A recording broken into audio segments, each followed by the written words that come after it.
महाभारत भारत का गौरवशाली इतिहास।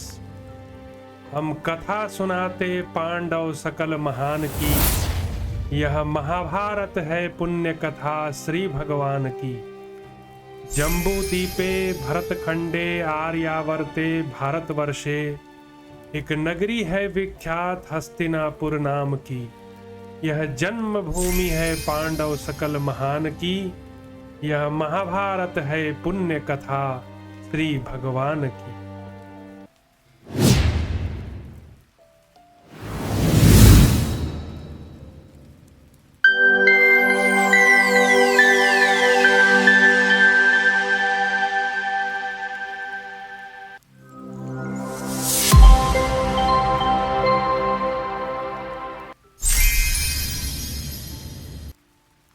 नमस्कार।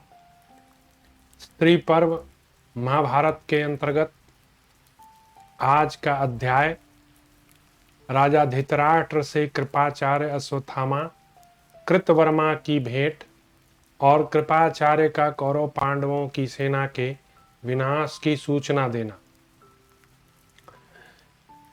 कथा को आगे बढ़ाते हैं।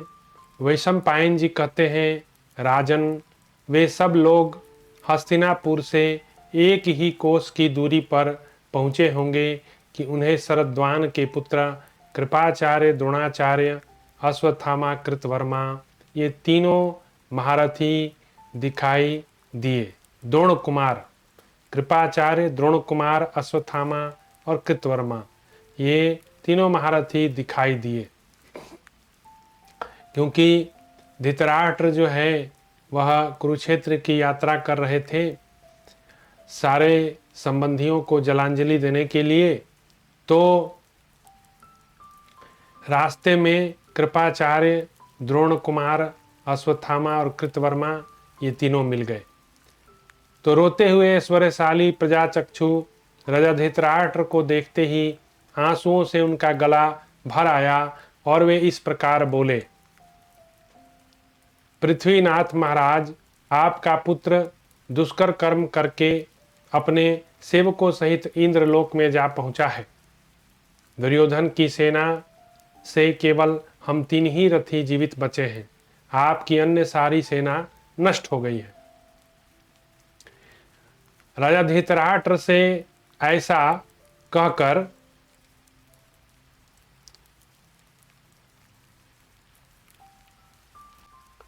राजा धृतराष्ट्र से ऐसा कहकर शरद्वान के पुत्र कृपाचार्य पुत्र शोक से पीड़ित हुई गांधारी से बोले, देवी, आपके सभी पुत्र निर्भय होकर जूझते और बहुसंख्यक शत्रुओं का संहार करते हुए विरोचित कर्म करके वीर गति को प्राप्त हुए हैं। क्योंकि यह विधि का विधान है, जो भी मृत्यु को प्राप्त होता है युद्ध में वह वीर गति को प्राप्त होता है। निश्चय ही शस्त्रों द्वारा जीते हुए निर्मल लोकों में पहुंचकर तेजस्वी शरीर धारण करके वहां देवताओं के समान विहार करते होंगे। उन सूरवीरों में से कोई भी युद्ध करते समय पीठ नहीं दिखा सका है। किसी ने भी शत्रु के सामने हाथ नहीं जोड़े, सभी शस्त्र के द्वारा मारे गए हैं। इस प्रकार युद्ध में शास्त्र द्वारा मृत्यु होती है, उसे प्राचीन महर्षि ऋषियों क्षत्रियों के लिए उत्तम गति बताते हैं। महारानी, उनके शत्रु पांडव भी विशेष लाभ में नहीं है। अश्वत्थामा को आगे करके हमने जो कुछ किया है उसे सुनिए। भीमसेन ने आपके पुत्र को अधर्म से मारा। यह सुनकर हम लोग भी पांडवों के सोते हुए शिविर में जा पहुँचे और पांडवों का संहार कर डाला। धृष्टद्युम्न के पुत्र, द्रुपद के पुत्र धृष्टद्युम्न आदि सारे पांचाल मारे गए और द्रौपदी के 5 पुत्र भी हमने मार गिराया। मतलब कृपाचार्य बता रहे हैं कि भीम ने जो है जंघा तोड़ी, तो उसका बदला लेने के लिए हम लोगों ने भी अधर्म का मार्ग चुना और सोते हुए में जाकर धृष्टद्युम्न को मार गिराया और द्रौपदी के 5 पुत्रों को ही मार दिया। इस प्रकार आपके पुत्र के शत्रुओं का रणभूमि में संहार करके हम तीनों भागे जा रहे हैं। अब यहाँ ठहर नहीं सकते, क्योंकि अमरस में भरे हुए वीर पांडव बैर का बदला लेने की इच्छा से शीघ्र यहाँ आएंगे। यशस्विनी अपने पुत्रों के मारे जाने का समाचार सुनकर सदा सावधान रहने वाले पुरुष प्रवर पांडव हमारा चरण चिन्ह देखते हुए शीघ्र ही हम लोगों का पीछा करेंगे। रानी जी, उनके पुत्रों और संबंधियों का विनाश करके हम यहाँ नहीं ठहर सकते, अतः हमें जाने की आज्ञा दीजिए और आप भी अपने मन से शोक को निकाल दीजिए। धृतराष्ट्र बोले, राजन, आप भी हमें जाने की आज्ञा प्रदान करें और महान धैर्य का आश्रय लें। केवल छात्र धर्म पर दृष्टि रखकर इतना ही देखें कि मृत्यु कैसे हुई है। भारत राजा से ऐसा कहकर प्रदक्षिणा करके कृपाचार्य कृतवर्मा अश्वत्थामा ने मनीषी राजा धृतराष्ट्र की ओर देखते हुए तुरंत ही गंगा तट की ओर अपने घोड़े हाँक दिए। राजन, वहां से हटकर वे सभी महारथी उद्विग्न हो एक दूसरे से विदा ले 3 मार्गों पर चल दिए। शरद्वान के पुत्र कृपाचार्य तो हस्तिनापुर गए, कृतवर्मा अपने ही देश की ओर चल दिया और द्रोणपुत्र अश्वत्थामा ने व्यास आश्रम की राह ली। महात्मा पांडवों का अपराध करके भय से पीड़ित हुए वे तीनों वीर इस प्रकार एक दूसरे की ओर देखते हुए वहां से खिसक गए। राजा धृतराष्ट्र से मिलकर शत्रुओं का दमन करने वाले वे तीनों महामनस्वी वीर सूर्योदय से पहले ही अपने अभिष्ट स्थानों को चल पड़े। राजन, तदनंतर महारथी पांडवों ने द्रोणपुत्र अश्वत्थामा के पास पहुंचकर उसे बलपूर्वक युद्ध में पराजित किया। पांडवों का धृतराष्ट्र से मिलना, धृतराष्ट्र के द्वारा भीम की लोहमयी प्रतिमा का भंग होना और शोक करने पर श्री कृष्ण का उन्हें समझाना।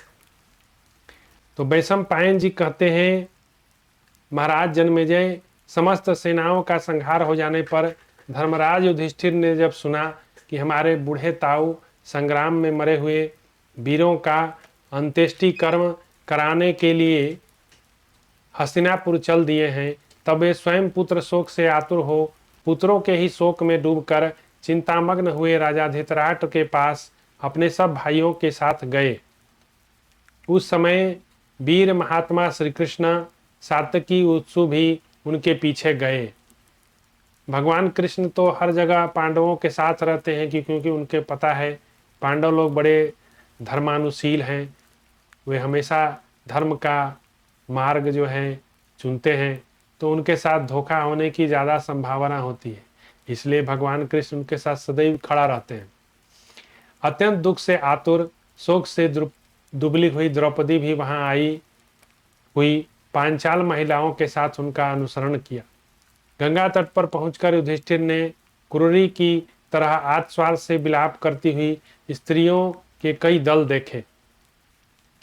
वहां पांडवों के प्रिय अप्रिय जनों के लिए हाथ उठाकर आर्त स्वर से रोती और क्रंदन करती हुई सहस्रों महिलाओं ने राजा युधिष्ठिर को चारों ओर से घेर लिया। वे बोली, अहो, राजा की वह धर्मज्ञता और दयालुता कहाँ चली गई कि उन्होंने ताऊ चाचा, भाई गुरुपुत्र, मित्रों का भी वध कर डाला। महाबाहो, द्रोणाचार्य, पितामह भीष्म और जयद्रथ भी वध करके आपके मन की कैसी अवस्था हुई। भरतवंशी नरेश अपने ताऊ चाचा भाइयों को, दुर्जय वीर अभिमन्यु को तथा द्रौपदी के सभी पुत्रों को न देखकर इस राज्य से आपका क्या प्रयोजन है। धर्मराज महाबाहु युधिष्ठिर ने क्रूरी की भांति क्रंदन करती हुई स्त्रियों के घेरे को लांघकर अपने ताऊ धृतराष्ट्र को प्रणाम किया। तत्पश्चात सभी शत्रुसूदन पांडवों ने धर्मानुसार ताऊ को प्रणाम करके अपने नाम बताए। पुत्रवध से पीड़ित हुए पिता ने शोक से व्याकुल हो अपने पुत्रों का अंत करने वाले पांडु पुत्र युधिष्ठिर को हृदय से लगाया, परंतु उस समय उनका मन प्रसन्न नहीं था। भरतनंदन धर्मराज को हृदय से लगाकर उन्हें सांत्वना दे धृतराष्ट्र भीम को इस प्रकार खोजने लगे मानो आग बरसाकर जला देंगे। उस समय उनके मन में दुर्भावना जाग उठी। शोक रूपी वायु से बढ़ी हुई क्रोधमयी अग्नि ऐसी दिखाई दे रही थी मानो भीमसेन को रूपी वन को जलाकर भस्म कर देना चाहती हो। भीमसेन के प्रति उनके अशुभ संकल्प को जानकर भगवान कृष्ण ने भीमसेन को झटका देकर हटा दिया और दोनों हाथ से उनकी लोहमयी मूर्ति धृतराष्ट्र के सामने कर दी। भगवान फिर जो है बचा रहे हैं। महाज्ञानी परम बुद्धिमान भगवान कृष्ण को पहले ही उसका अभिप्राय ज्ञात हो गया था, इसलिए उन्होंने वहां वह व्यवस्था कर ली थी। बलवान राजा धृतराष्ट्र ने उस लोहमय भीमसेन को ही असली भीम समझा और उसे दोनों बाहों में दबाकर तोड़ डाला। सोचिए, लोहे की मूर्ति को तोड़ दिया, कितना बल था धृतराष्ट्र के। राजा धृतराष्ट्र में 10,000 हाथियों का बल था, तो भी भीम की लोहमयी प्रतिज्ञा को तोड़कर उनकी छाती व्यथित हो गई, मुंह से खून निकलने लगा। वे उसी अवस्था में खून से भीग कर पृथ्वी पर गिर पड़े, मानो ऊपर की डाली पर खिले हुए लाल फूलों से सुशोभित पारिजात वृक्ष धराशायी हो गया हो। उस समय उनके विद्वान सारथी संजय ने उन्हें पकड़कर उठाया, समझा बुझाकर शांत करते हुए कहा, महाराज, आपको ऐसा तो करना नहीं चाहिए था, ये बड़ा निंदित कर्म आपने किया है। जब रोष का आवेश दूर हो गया, तब वे महामना नरेश क्रोध छोड़कर शोक में डूब गए और कहा, हा भीम कहते हुए अब उनको शोक हो रहा है। पश्चाताप, उन्हें भीमसेन के वध की आशंका से पीड़ित क्रोध शून्य हुआ जान पुरुषोत्तम श्री कृष्ण ने इस प्रकार कहा, भरतश्रेष्ठ, आपको क्रोध के वशीभूत हुआ जान मैंने मृत्यु की दाढ़ों में फंसे हुए कुंती कुमार भीमसेन को पीछे खींच लिया। राज सिंह, बल में आपकी समानता करने वाला कोई नहीं। महाबाहु, आपकी दोनों भुजाओं की पकड़ कौन मनुष्य सकता है? जैसे यमराज के पास पहुंचकर कोई जीवित छूट नहीं सकता, उसी प्रकार आपकी भुजाओं के बीच में पड़ जाने पर किसी के प्राण नहीं बच सकते। कुरुनंदन, इसलिए आपके पुत्र ने जो भीमसेन की लोहमयी प्रतिमा बनवा रखी थी, वही मैंने आपको भेंट कर दी। राजेंद्र, आपका मन पुत्र शोक से संतप्त हो धर्म से विचलित था, इसलिए भीमसेन को मार डालना चाहते हैं। तो भीम के प्रतिमा को दुर्योधन जो है बना रखा था और रोज उस पर गदा का सैकड़ों प्रहार करता था, लेकिन वह मूर्ति टूटती नहीं थी दुर्योधन के गदा के प्रहार से। लेकिन आज धृतराष्ट्र ने उसको अपने दोनों भुजाओं में डालकर और उसको जो है पीस डाला। माने कितना बलशाली था धृतराष्ट्र। अंधा नहीं होता तो कितना पावरफुल वो राजा होता, लेकिन भगवान जो है ना पावर का बैलेंस रखते हैं, उसको अंधा कर दिए, इसलिए वो राजा नहीं बना। तो राजेंद्र, आपका पुत्र शोक से संतप्त हो धर्म से विचलित हो गया है आपका मन, इसलिए आप भीमसेन को मार डालना चाहते हैं। राजन, आपके लिए उचित नहीं, आप भीम का वध करें। महाराज, भीमसेन न मारते तो भी आपके पुत्र किसी तरह जीवित नहीं रह सकते थे, क्योंकि उनकी आयु पूरी हो गई थी। कैसे न कैसे उसको मरना ही था। भीम निमित्त बन गया। अतः हम लोगों ने सर्वत्र शांति स्थापित करने के उद्देश्य से जो कुछ किया है, उन सब बातों का भी अनुमोदन करें, शोक न करें। श्री कृष्ण का धृतराष्ट्र को फटकार कर उनका क्रोध शांत करना और धृतराष्ट्र का पांडवों को हृदय से लगाना। वैशंपायन जी कहते हैं, जन्मेजय, स्वतंत्र सेवक गण शौच संबंधी कार्य संपन्न कराने के लिए राजा धृतराष्ट्र की सेवा में उपस्थित हुए। जब वे शौच कृत्य पूर्ण कर चुके, तब भगवान मधुसूदन ने उनसे कहा। भगवान कृष्ण बोले, राजन, आपने वेदों नाना प्रकार के शास्त्रों का अध्ययन किया है, सभी पुराणों और केवल राजधर्मों का भी श्रवण किया है।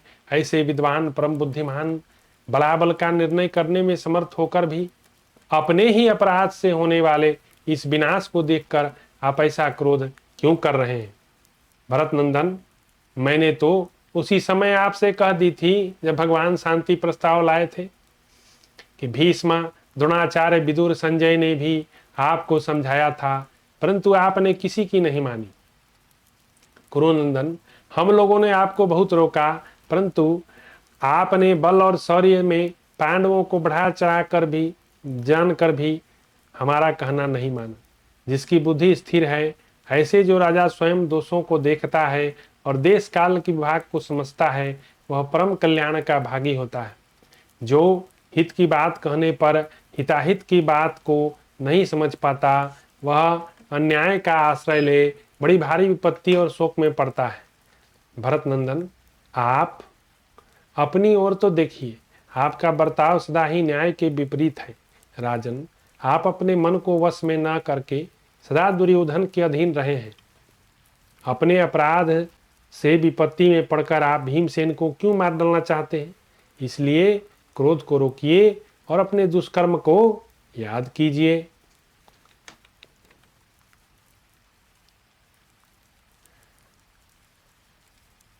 जिस नीच दुर्योधन के मन में जलन रखने के कारण पांचाल राजकुमारी कृष्णा को भरी सभा में बुलाकर अपमानित किया, उस बैर का बदला लेने की इच्छा से भीमसेन ने मार डाला। आप अपने और दुरात्मा पुत्र दुर्योधन के उस अत्याचार पर तो दृष्टि डालिए, जबकि बिना किसी अपराध के ही आपने पांडवों का परित्याग कर दिया। वैशंपायन जी कहते हैं, इस प्रकार भगवान कृष्ण ने जब सच्ची बात कह डाली, तब पृथ्वीपति धृतराष्ट्र ने देवकी नंदन कृष्ण से कहा, महाबाहु माधव, आप जैसा कह रहे हैं ठीक ऐसी ही बात है, परंतु पुत्र का स्नेह प्रबल होता है, जिसने मुझे धैर्य से विचलित कर दिया। श्री कृष्णा, सौभाग्य की बात है कि आपसे सुरक्षित होकर बलवान सत्य पराक्रमी पुरुष सिंहा भीमसेन मेरी दोनों भुजाओं के बीच में नहीं आए। माधव, अब इस समय मैं शांत हूँ, मेरा क्रोध उतर गया, चिंता दूर हो गई, अतः मैं मध्यम पांडव वीर अर्जुन को देखना चाहता हूँ। समस्त राजाओं तथा अपने पुत्रों के मारे जाने पर मेरा प्रेम और हित चिंतन पांडु के उन पुत्रों पर आश्रित है। तदनंतर रोते हुए धृतराष्ट्र ने सुंदर शरीर वाले भीमसेन, अर्जुन, माद्री के दोनों पुत्र नकुल, सहदेव को अपने अंग से लगाया और सांत्वना देकर कहा, तुम्हारा कल्याण हो। तो धृतराष्ट्र के पास जो है 100 पुत्र उसके मारे गए थे, तो बड़े गुस्से में था, बड़े क्रोध में था। तो वो सारा क्रोध जो है उसका 10,000 हाथी का बल भीम की लोहमयी मूर्ति पर समाप्त हो गया। तो क्रोध को कहीं ना कहीं निकालते हैं ना लोग। किसी पर गुस्सा आता है, नहीं करते तो घर का कोई सामान तोड़ देते हैं, उठा के पटक देते हैं, टेबल कुर्सी, लोग ऐसा करते हैं तो उससे क्रोध शांत हो जाता है। तो वही बात हुई, मूर्ति को उसने तोड़ दिया तो उसकी क्रोध जो है वहीं पे शांत हो। पांडवों को साप देने के लिए उद्यत हुई गंधारी को व्यास जी का समझाना। अब गंधारी जो है जबकि उसको भगवान कृष्ण पहले ही समझा दिए थे, लेकिन वो फिर से जो है ममता में पड़ के पांडवों को श्राप देने के लिए खड़ा हो रही है। तो अब देखिए व्यास जी उसको कैसे रोकते हैं। वैशंपायन जी कहते हैं, राजन, तदनंतर धृतराष्ट्र की आज्ञा लेकर कुरुवंशी पांडव सभी भाई भगवान श्री कृष्ण के साथ गांधारी के पास गए। पुत्र शोक से प्रीत हुई। गांधारी को जब मालूम हुआ कि युधिष्ठिर अपने शत्रुओं का संहार करके मेरे पास आए हैं, तब उन सती साध्वी देवी ने उन्हें शाप देने की इच्छा की। पांडवों के प्रति गांधारी के मन में पाप पूर्ण संकल्प है, इस बात को सत्यवती नंदन महर्षि व्यास पहले जान गए। उनके उस अभिप्राय को जानकर वे मन की समान वेगशाली महर्षि गंगा जी की पवित्र सुगंधित जल से आचमन करके शीघ्र ही उस स्थान पर प्रकट हो गए। वे दिव्य दृष्टि से तथा अपने मन को समस्त प्राणियों के साथ एकाग्र करके उनके आंतरिक भाव को समझ लेते थे। अतः हित की बात बताने वाले वे महातपस्वी व्यास समय पर अपनी पुत्र वधू के पास पहुंचे और शाप का अवसर हटाकर शांति का अवसर उपस्थित करते हुए बोले। व्यास जी बोले, गांधार राजकुमारी, शांत हो जाओ। तुम्हें पांडु पुत्र युधिष्ठिर पर क्रोध नहीं करना चाहिए। अभी अभी जो बात मुंह से निकलनी चाहती हो उसे रोक लो। मेरी बात सुनो। गत 18 दिन में विजय की अभिलाषा रखने वाला तुम्हारा पुत्र प्रतिदिन तुमसे जाकर कहता था माँ, मैं शत्रुओं के साथ युद्ध करने जा रहा हूँ, तुम मेरे कल्याण के लिए आशीर्वाद दो।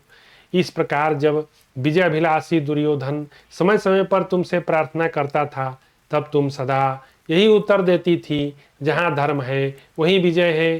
गांधारी, तुमने बातचीत के प्रसंग में ही पहले कभी झूठ कहा हो, ऐसा मुझे स्मरण नहीं होता। तुम सदा प्राणियों के हित में तत्पर रहती आई हो।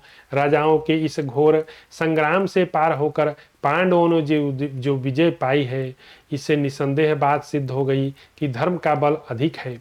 धर्मज्ञ, तुम तो पहले बड़ी क्षमाशील थी, अब क्यों नहीं क्षमा करती? अधर्म छोड़ो, क्योंकि जहाँ धर्म है वहीं विजय है। मनस्विनी गांधारी, अपने धर्म था कही हुई बात का स्मरण करके क्रोध को रोको। सत्यवादिनी, अब फिर तुम्हारा ऐसा बर्ताव नहीं होना चाहिए। मतलब उसके मुख से निकलने ही जा रहा था कि व्यास जी उसको रोक दिए। गांधारी बोली, भगवान, मैं पांडवों के प्रति कोई दुर्भाव नहीं रखती, ना इनका विनाश चाहती हूँ, परंतु क्या करूँ, पुत्र के शोक से मन हठात व्याकुल हो जाता है। कुंती के ये बेटे जिस प्रकार कुंती के द्वारा रक्षणीय हैं, उसी प्रकार मुझे भी इनकी रक्षा करनी चाहिए। जैसे आप इनकी रक्षा करते चाहते हैं, उसी प्रकार महाराज धृतराष्ट्र का भी कर्तव्य है कि इनकी रक्षा करें। कुरुकुल का संहार तो दुर्योधन, मेरे भाई शकुनी, कर्ण तथा दुशासन के अपराध से हुआ है। इसमें ना तो अर्जुन का अपराध है, न कुंती पुत्र भीमसेन का, नकुल, सहदेव, युधिष्ठिर को भी कभी इसके लिए दोषी नहीं दिया जा सकता। कौरव आपस में ही जूझकर मारकाट मचाते हुए अपने दूसरे साथियों के साथ मारे गए हैं, अतः इसमें मुझे अप्रिय लगने वाली कोई बात नहीं लगती।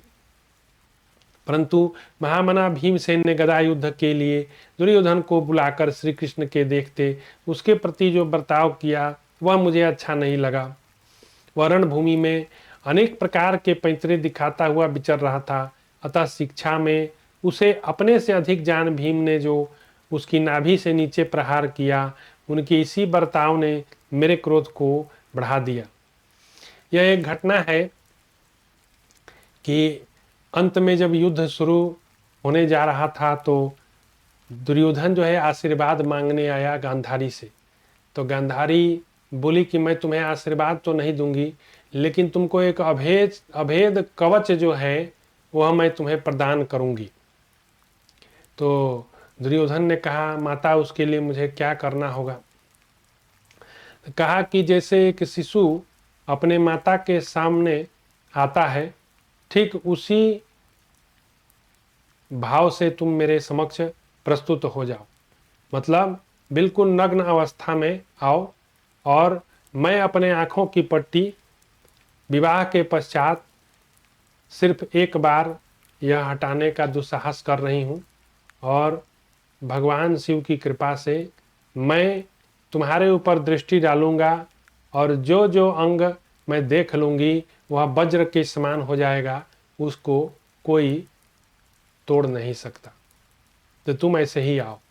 तो भगवान कृष्ण तो अंतर्यामी हैं, वो सब जानते हैं। तो दुर्योधन जो है वो गया, तालाब में नहा के आया, रास्ते में आ रहा था नग्न अवस्था में। तो भगवान कृष्ण जो है उसको देख लिए और हंसने लगे और कहे कि गांधारी कुमार, तुम कहाँ जा रहे हो? तुमको लज्जा नहीं आती? इतने बड़े हो गए और ऐसे नग्न जो है, राजा हो तुम, राजा का कुछ तो मान रखो। ये नग्न अवस्था में जो है तुम चले जा रहे हो, तुमको लज्जा आनी चाहिए। तो दुर्योधन जो है बोला कि मैं तो अपनी माता से मिलने जा रहा हूँ। तो कहा, भाई, माता से बच्चा नग्न मिलता है, समझ आता है, तुम इतने बड़े हो गए, जवान हो गए, अब तुम माता के सामने ऐसे नग्न अवस्था में जाओगे? सोचो, विचार करो, ये उचित नहीं है, धर्म विरुद्ध है। तब दुर्योधन भी कुछ कुछ सोचने लगा, और उसने क्या किया कि कोई पेड़ का जो है पत्ता, वो पत्ता से जो है अपना लिंग को और जंघा को जो है ढक लिया और आया। कुंती गंधारी जब अपना पट्टी खोली तो उसकी दृष्टि जो है उसके सारे अंगों पर पड़ी, लेकिन वो जो अंग ढक लिया था अपना लिंग और जंघा, वहाँ पर उसकी दृष्टि नहीं पड़ी। फिर माता ने जो है पट्टी बांध ली वापस और कहा, दुर्योधन कभी तो तुम अपने गुरुजनों का, अपने बड़ों का बात मान लिया करते तो तुम्हारा कल्याण हो जाता, लेकिन तुमने कभी किसी की नहीं सुनी, तुमने अपने मन की। आज भी तुमने वही कार्य किया, तुमने मेरा बात नहीं माना। अब युद्ध में तुम्हारा ऊपर का जितना अंग है वह तो वज्र हो गया, उसको कोई छू भी नहीं सकता, लेकिन जिस अंग पर मेरी दृष्टि नहीं पड़ी, वह जंघा और लिंग, वह तो कमजोर ही रह गया। वहाँ पर तो कोई चोट करके तुम्हें मार सकता है। तो यह घटना थी, ये बहुत पहले ये घटना आया है। भीमसेन का गांधारी को अपनी सफाई देते हुए क्षमा मांगना, युधिष्ठिर का अपना अपराध स्वीकार करना, गांधारी के दृष्टिपात से युधिष्ठिर के पैरों के नखों का काला पड़ जाना, अर्जुन का भयभीत होकर श्री कृष्ण के पीछे छिप जाना, पांडवों का अपनी माता से मिलन और द्रौपदी का विलाप, कुंती का आश्वासन, गांधारी का उन दोनों को धीरज बंधाना। वैशंपायन जी कहते हैं, गांधारी की बात सुनकर भीमसेन ने डरे हुए की भांति विनय पूर्वक उनकी बात का उत्तर देते हुए कहा, माता जी, यह अधर्म हो या धर्म, मैंने दुर्योधन से डरकर अपने प्राण बचाने के लिए ही ऐसा किया। आप मेरे इस अपराध को क्षमा कर दे। आपके उस महाबली पुत्र को कोई भी धर्मानुकूल युद्ध करके मारने का साहस नहीं कर सकता था, अतः मैंने विषमतापूर्ण बर्ताव किया। पहले उसने भी अधर्म से ही राजा युधिष्ठिर को जीता और हम लोगों के साथ ही धोखा किया, इसलिए मैंने भी उसके साथ विषम बर्ताव किया। Tit for tat. कौरव सेना का एकमात्र बचा हुआ वह पराक्रमी वीर गदा युद्ध के द्वारा मुझे मारकर पुनः सारा राज्य हर ले, इसी आशंका से मैंने यह अयोग्य बर्ताव किया। राजकुमारी द्रौपदी से जो एक वस्त्र धारण किए रजस्वलावस्था में थी, आपके पुत्रों ने जो कुछ कहा था वह सब आप जानती हैं। दुर्योधन का संहार किए बिना हम लोग निष्कंटक पृथ्वी का राज नहीं भोग सकते थे, इसलिए मैंने यह योग्य कार्य किया। आपके पुत्र ने तो हम सब लोगों का उससे भी बढ़कर अप्रिय किया था कि उसने भरी सभा में द्रौपदी को अपनी बाईं जांघ दिखाई। आपके इस दुराचारी पुत्र को तो हमें उसी समय मार डालना चाहिए था, परंतु धर्मराज की आज्ञा से हम लोग समय के बंधन में बंधकर चुप रह गए। रानी, आपके पुत्र ने उस महान बैर की आग को भी प्रज्वलित कर दिया और हमें वन में भेजकर सदा क्लेश पहुंचाया, इसलिए हमने उसके साथ ऐसा व्यवहार, मतलब लॉजिकल रीजन दे रहे हैं। रणभूमि में दुर्योधन का वध करके हम लोग उस बैर से पार हो गए। राजा युधिष्ठिर को राज्य मिल गया और हम लोगों का क्रोध शांत हो गया। गांधारी बोली, तात, तुम मेरे पुत्र की इतनी प्रशंसा कर रहे हो, इसलिए यह उसका वध नहीं हुआ। वह अपने यशोमय शरीर से अमर है और मेरे सामने तुमने जो कुछ कह रहे हो वह सारा अपराध दुर्योधन ने अवश्य किया है भारत। परंतु वृषसेन ने जब नकुल के घोड़ों को मारकर उसे रथहीन कर दिया, उस समय तुमने युद्ध में दुशासन को मारकर जो उसका खून पी लिया, वह सत्पुरुषों द्वारा निंदित नीच कर्म सेवित घोर क्रूरतापूर्ण कर्म है। वृकोदर, तुमने वही क्रूर कार्य किया है, इसलिए तुम्हारे द्वारा अत्यंत अयोग्य कर्म बन गया है। भीम बोले, माताजी, दूसरे का भी खून नहीं पीना चाहिए, फिर अपना ही खून कौन कोई कैसे पी सकता है। जैसे अपना शरीर है वैसे ही भाई का शरीर है, अपने और भाई में कोई अंतर नहीं। माँ आप शोक न करें, वह खून मेरे दांतों और ओंठों को लगाकर आगे नहीं जा सकता था। इस बात को सूर्यपुत्र यमराज जानते हैं, इसलिए मेरे दोनों हाथ ही रक्त से सने थे। युद्ध में वृषसेन के द्वारा नकुल के घोड़ों को मारा गया देख जो दुशासन के सभी भाई हर्ष से उल्लसित हो उठे थे, उनके मन में वैसा करके मैंने केवल त्रास उत्पन्न किया। दूत क्रीड़ा के समय उस द्रौपदी का केस खींचा गया। उस समय क्रोध में भरकर मैंने जो प्रतिज्ञा की, यदि याद उसकी याद हमारे हृदय में बराबर बनी रहती थी। रानी जी, यदि मैं उस प्रतिज्ञा को पूर्ण न करता तो सदा के लिए क्षत्रिय धर्म से गिर जाता, इसलिए मैंने वह कार्य किया है। माता गांधारी, आपको मुझ में दोष की आशंका नहीं करनी चाहिए। पहले जब हम लोगों ने कोई अपराध नहीं किया था, उस समय हम पर अत्याचार करने वाले अपने पुत्रों को तो आपने रोका नहीं, फिर इस समय आप मुझे दोषारोपण क्यों करती हैं। गांधारी बोली, बेटा तुम अपराजित वीर हो। तुमने इन बूढ़े महाराज के 100 पुत्रों को मारते समय किसी एक को भी, जिसने बहुत थोड़ा अपराध किया था, क्यों नहीं जीवित छोड़ दिया। तात हम दोनों बूढ़े हो गए, हमारा राज्य भी छिन गया। ऐसी दशा में हमारी एक ही संतान को हम 2 अंधों के लिए एक लाठी के सहारे को तुमने क्यों नहीं जीवित छोड़ दिया। तात तुम मेरे सारे पुत्रों के लिए यमराज बन गए। यदि तुम धर्म का आचरण करते और मेरा एक पुत्र ही शेष रह जाता तो मुझे इतना दुख नहीं होता।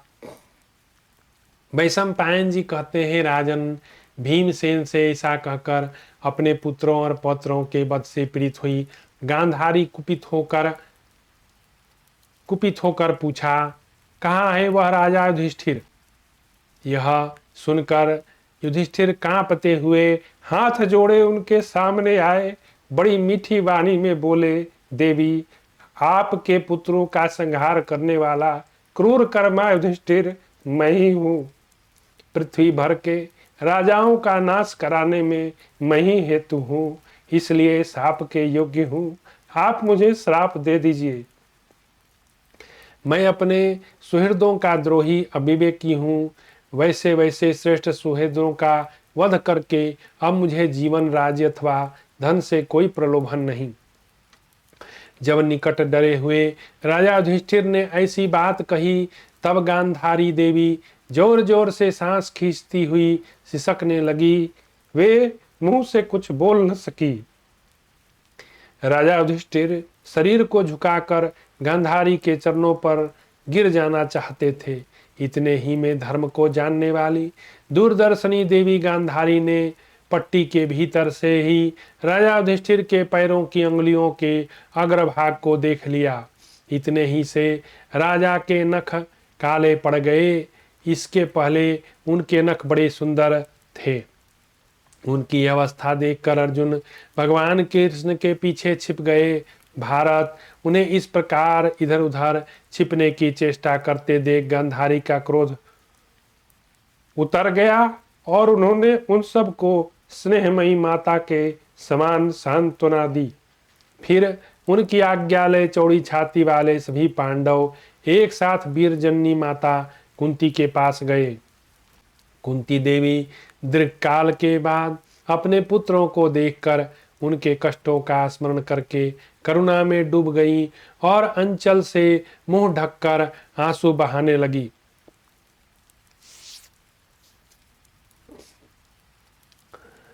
पुत्रों सहित आंसू बहाकर उन्होंने उनके शरीर पर बार बार दृष्टिपात किया। वे सभी अस्त्र शस्त्रों की चोट से घायल थे। बारी बारी से पुत्रों के शरीर पर हाथ फेरती हुई कुंती दुख से आतुर हो द्रौपदी के लिए शोक करने लगी, जिसके सभी पुत्र मारे गए थे। इतने में ही उन्होंने देखा कि द्रौपदी के पास ही पृथ्वी पर गिरकर रो रही है। द्रौपदी बोली, आर्य, अभिमन्यु सहित आपके वे सभी पौत्र कहाँ चले गए? वे दीर्घ के काल के बाद आई हुई आप तपस्विनी देवी को देखकर आपके निकट क्यों नहीं आ रहे? अपने पुत्रों से हीन होकर इस प्रकार राज्य से क्या कार्य है? नरेश्वर, विशाल नेत्रों वाली कुंती ने शोक से कातर रोती हुई द्रौपदी कुमार को उठाकर धीरज बंधाया और उसके साथ ही वे स्वयं भी अत्यंत आर्त होकर शोकाकुल गांधारी के पास गई। उस समय उनके पुत्र पांडव भी पीछे पीछे गए। वैशंपायन जी कहते हैं, जन्मेजय, गांधारी ने बहु द्रौपदी यशस्विनी कुंती से कहा, बेटी इस समय शोक से व्याकुल न हो। देखो, मैं भी तो दुख में डूबी हूँ। मैं समझती हूँ समय के उलटफेर से प्रेरित होकर यह संपूर्ण जगत विनाश को प्राप्त हुआ है, जो स्वभाव से रोमांचकारी है। यह कांड अवश्य भावी था, इसलिए प्राप्त हुआ।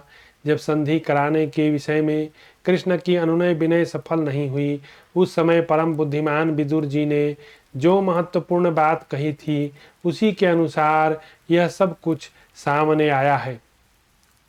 जब यह विनाश किसी तरह टल नहीं सकता था, विशेषतः जब सब कुछ होकर समाप्त हो गया, तो अब तुम्हें शोक नहीं करना चाहिए। वे सभी वीर संग्राम में मारे गए, अतः शोक करने के योग्य नहीं। आज जैसी मैं हूँ वैसी ही तुम भी हो। हम दोनों को कौन धीरज बंधाएगा? मेरे ही अपराध से इस श्रेष्ठ कुल का संहार हुआ। इस प्रकार श्री महाभारत श्री पर्व के अंतर्गत जल प्रदानिक पर्व में कुंती को अपने पुत्रों का दर्शन विषयक 15वां अध्याय पूरा हुआ। अब इसके बाद स्त्री विलाप पर्व, एक छोटा सा पर्व है, वह होगा, जिसको हम लोग कल देखेंगे। आज हम कथा यहीं समाप्त करते हैं। श्री राम।